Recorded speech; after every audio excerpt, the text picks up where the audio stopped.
we are in a sixth mass extinction, and we're not paying attention to the symptoms. We're looking at like there's a tree and there's a tree and there's a tree. I say, you pull back.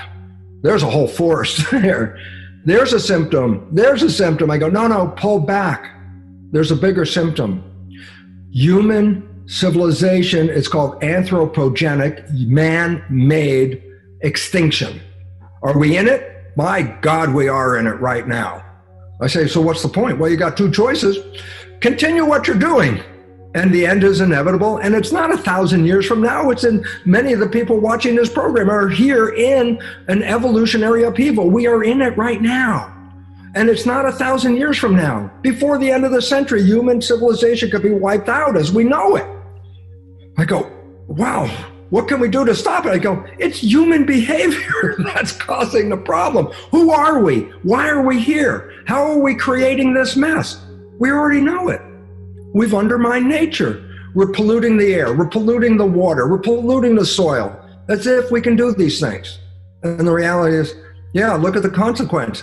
There's a collapse of the ecosystem, and we're in it right now. And the point is, how many symptoms do we need before we wake up and say, oh my God, we're killing ourselves? And the issue is, well, we're facing one right now. And this virus spread is an expression that, okay, we're not living in harmony. Because if we were living in harmony, this virus wouldn't be as potentially dangerous as it is. And we are in a mass extinction, and we humans are creating it. Human behavior is a scientifically recognized cause of an extinction that we're experiencing right now. And so there's a choice. Wake up, change human behavior to become more in harmony with the garden, or continue on this path, and before the end of this century, it'll be a cataclysmic upheaval of the whole planet precipitated by humans. And we're in it right now. So the messages are coming to us. Are we going to respond to it? That's the question. And the point is this: are we coming from a strong, I am a healthy, happy, powerful human? Or am I coming from the point that I'm frail, vulnerable, and weak? I say, wow, those two different points make whether I'm going to be a sickly person or I'm going to be a powerful person. And I'm saying, today's world is emphasizing a belief of weakness, that we are powerless.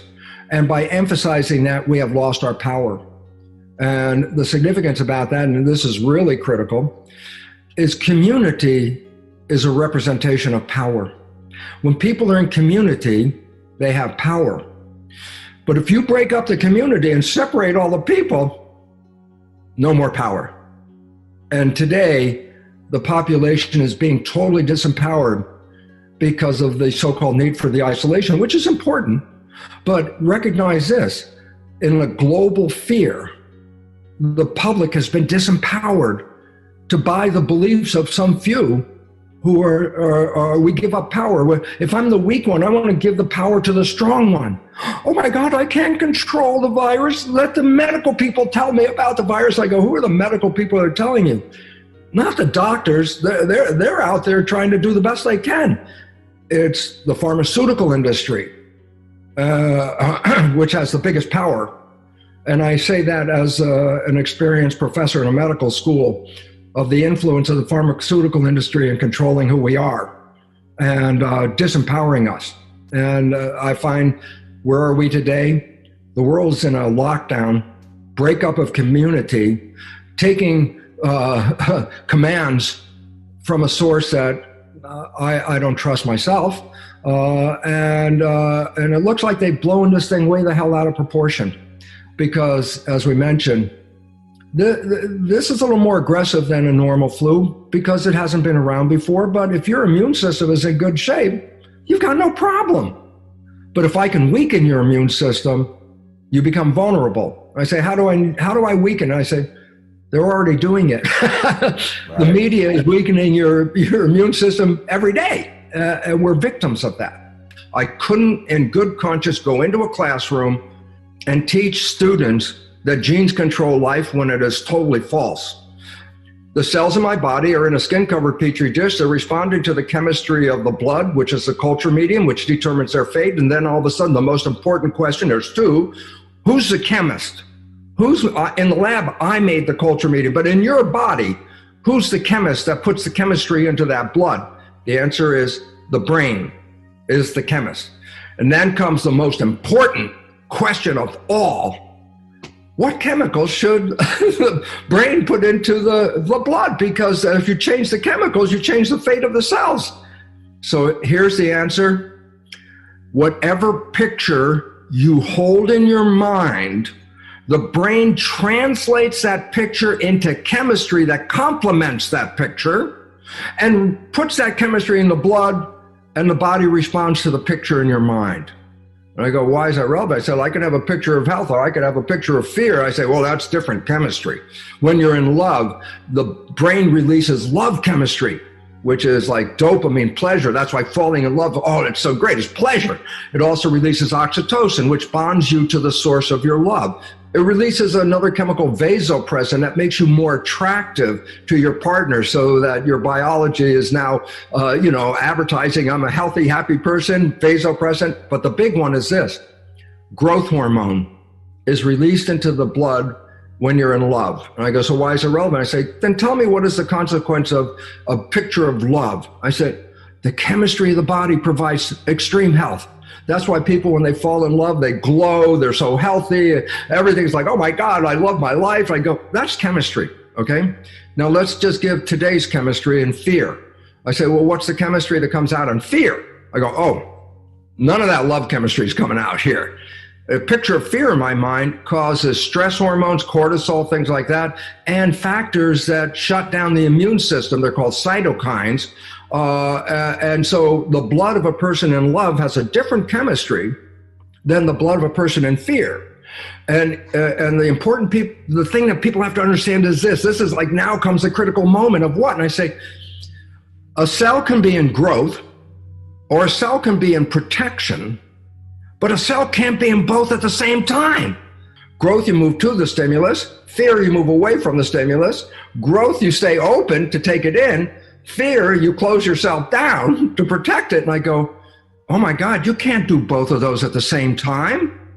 And all of a sudden you start to realize our biology is now based on whether we're open to be in love or we're closed because we're in fear. And I say, well, here we are today, ladies and gentlemen. This is the state of fear that is compromising not just your growth and maintenance of your body, but it's shutting off your immune system, opening us to disease.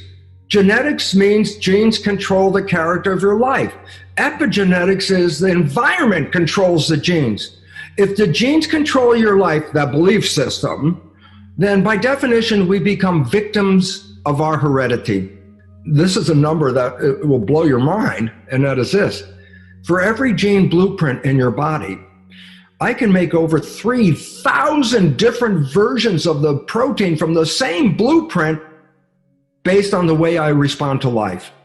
And all of a sudden I say, then am I a direct readout of my genes? I go, no. You could be born with mutant genes and cover it up, or you can be born with healthy genes and get cancer. The genes are just the blueprints. How you use the blueprints and how they're going to function is not based on the genes. It's based on the consciousness, which is now supported by quantum physics and epigenetics. They both say the same thing.